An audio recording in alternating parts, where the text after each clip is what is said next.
guys आज हामीले मोमो बनाउँछौँ हेर्न सक्नुहुन्छ मोमो पिठो मोमो बनाउन लागेको यहाँ चाहिँ मोमो एउटा चाहिँ खाइएको छ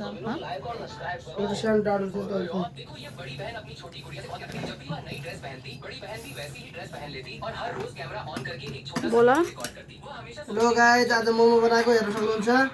चट्ट कस्तो भयो राम्रो भयो कि भएन यसो कमेन्ट गर्नु होला है अनि भाँडो चाहिँ इडलीको हो है इडली बनाउने भाँडो हो अनि के गर्ने अब चाहिँ मोमो बनाउने भाँडो चाहिँ त्यस्तै भयो मोमो चाहिँ भयो कि भएन यसो कमेन्ट गर्नु होला भन्नु होला है नत्र राम्रो भयो ठिक छ भएन भने नेक्स्ट टाइममा बनाउनु पर्ला